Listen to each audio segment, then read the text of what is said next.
The interviews for the Chevening Scholarship starts on Monday, and if you've made it this far, congratulations.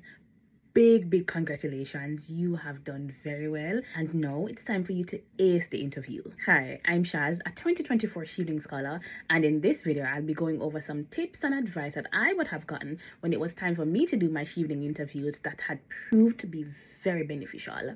Quick disclaimer, I am not affiliated with Chevening any at all. Anything that I say here are my personal views. Number 1, this is not the place for you to be humble.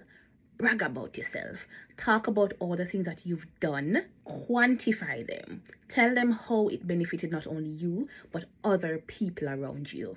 Ensure to give a lot of examples in what you say, linking it back to your essay as well as adding on to what you already added in your essay. Ensure before you go into the interviews you understand what the core values of Chevening are, as well as the SDGs of the UK.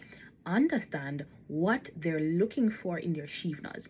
You're going to use your essays to help you with this part. Chevening are looking for people with good leadership skills who can influence and impact. Also ensure that you understand how the Chevening Scholarship is going to help you with your career plans and how those plans are going to come back and help your home country. Which leads into my next point. Ensure that you're very clear on your career plan. Ensure that it's solid and practical. Chevening wants to know that you know the roadmap to getting to your success. So ensure that you can clearly state what your short-term, mid-term, and long-term goals are. Now, what you're going to do with these is to ensure that you link it back to your studies and how, again, it will impact your home country. In answering these questions, show them that Chevening is the missing link to your success. Be confident but not arrogant. Now for this next thing, I know you hear it a lot, right? But this is going to be the single most important thing that you're going to need for this interview. How to answer your questions. My suggestion is to use the STAR method. This is a foolproof way into ensuring that you don't ramble.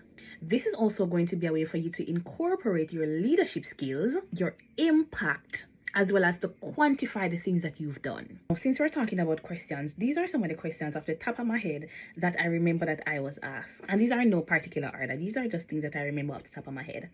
First question, tell me about yourself. Second, what are your career goals? The next one was, why did you choose your program? Why these universities? These are the universities that I would have added in my essay. Why these universities? What are you looking forward to most if it's a case that you get a chance to study in the UK? One of the most interesting questions I got was, how has something that you've done over these years impacted others? How have you used your influence to impact others? Why the UK and not any other country for you to go do your studies? How will you manage your time in the UK? What do you foresee being the hardest part of you studying abroad? Now, after answering all these questions, the panel asked me if I had any questions for them. And this is something that across the board, all the other Cheveners said that they got. So expect to be asked what questions you have for the panel. So prepare to have questions for the panel.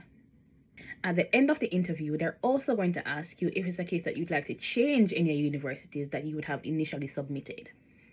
This is going to be your last chance to change your universities. So ensure that if you choose to change your universities, you have them on hand. Talking about having things on hand, if it's a case that you did not submit your references, print it out and walk with it. Walk with a form of ID to the interview also. And just to be safe, walk with your passport and a copy of it. I cannot stress enough, practice the answers to your questions. Walk and talk to yourself. You didn't go see your mad, but that's fine. Walk and talk to yourself. Talk to yourself in the mirror. One of the things that helped me the most was having a past Chevener do a mock interview for me.